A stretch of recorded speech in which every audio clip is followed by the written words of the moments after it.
In 1969, Neil Young was at something of a crossroads.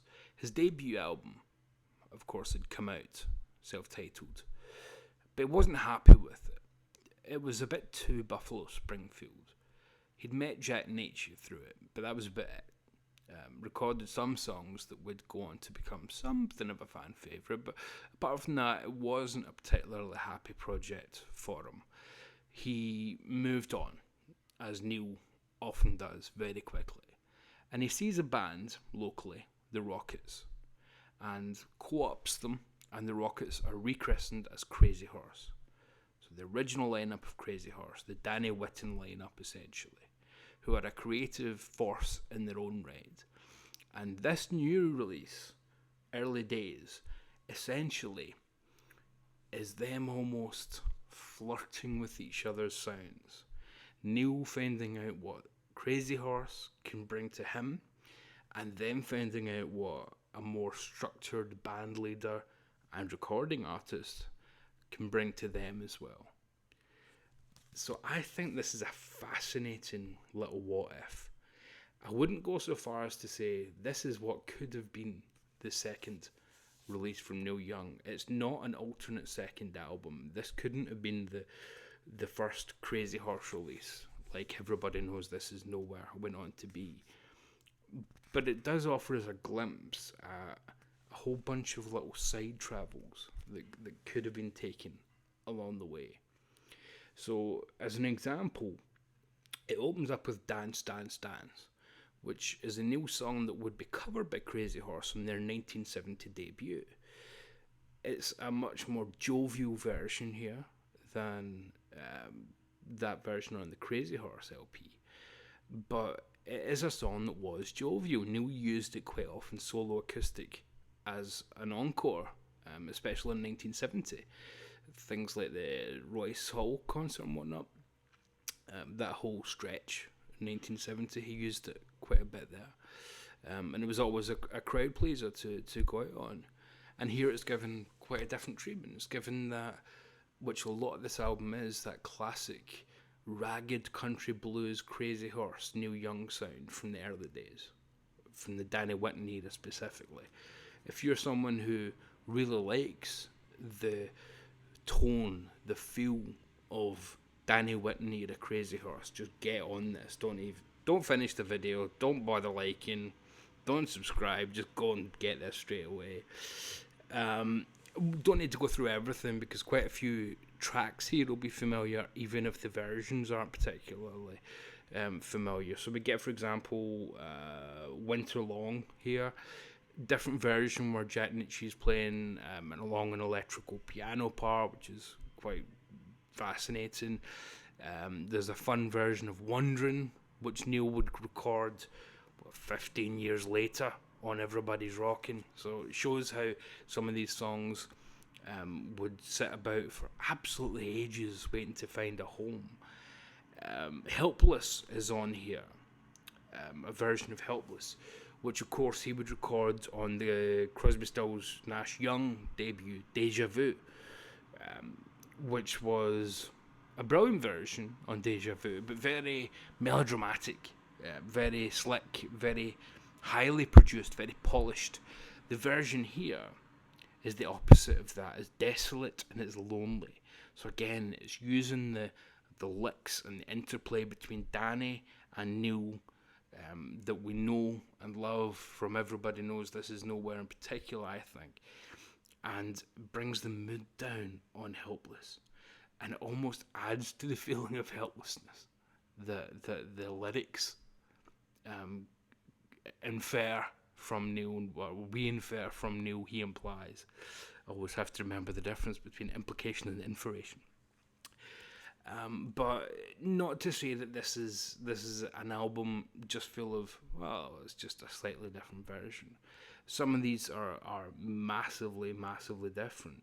Although it has to be said, some of them, for example, Cinnamon Girl, unless you specifically know that the 7-inch version is a little bit different, you're not going to notice much of a difference. Down by the River musically, it uses take one here, which is very similar to the version that we have on Everybody Knows This Is Nowhere. but vocally it's entirely different. Not because Neil's singing different lyrics, different phrasing, anything like that, but he's singing it tentatively, almost as if he's unsure of whether this should be a more standoffish song or it should be, as the eventual release album version was, more full-throated, which adds to the kind of murder ballad mentality of it. It's a more depraved version on Everybody Knows This Is Nowhere. His version here is more scared, more timid, more, and not in a bad way, but more timid, more reserved. Picking another couple of tracks, one of them mentioned already. Sort of Winter Long, I mentioned, has Jack Ritchie. Come On Baby, Let's Go Downtown. Probably a song that most people here will know from its inclusion on Tonight's the Night, where a live version was used to illustrate the point of that album. One of the points about the unfortunate passing of Danny Whitten, where Danny sings lead vocals from Beyond the Grave on that record. Here we get a really party boogie atmosphere version of it, which is very different from the one we get on Tonight's the Night, and taking it away from the tragedy and away from the gloominess of Tonight's the Night, the funereal atmosphere gives it a new lease of life, because all of a sudden it's now following up Dance, Dance, Dance, and it's coming before Winter Long. A couple of tracks here, it has to be said, have been released not that long ago on other things, just a couple. Everybody's Alone, for example, is a brilliant song, but it was on Archives Volume 1. So you've got that if you've got Archives Volume 1. There's one entirely unreleased track here, Look at All the Things. It's a Danny Whitten song, and it is brilliant. I'm tempted to say that awful thing of, it's worth the price of admission alone, folks. It is brilliant. It's eerie, it's spooky. If that had been used on the Crazy Horse debut, it would have been one of the highlights for me. It fits in perfectly with Neil and Crazy Horse aesthetics, because Neil plays on it as well. But it fits in with the band aesthetics of that, again, ragged country blues. But then for the chorus, it all comes very quiet with this, again, kind of murder ballad feel of, look at all the things you do, girl. Look at all the things you made me do, girl. Very menacing, very dark, with undertones.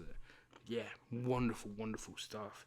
I don't think I really need to go into tracks like Birds, because, you know, it's Birds, you know, it's on one of Neil's biggest albums. It's going to be album number 3, not album number 2, on Gold Rush.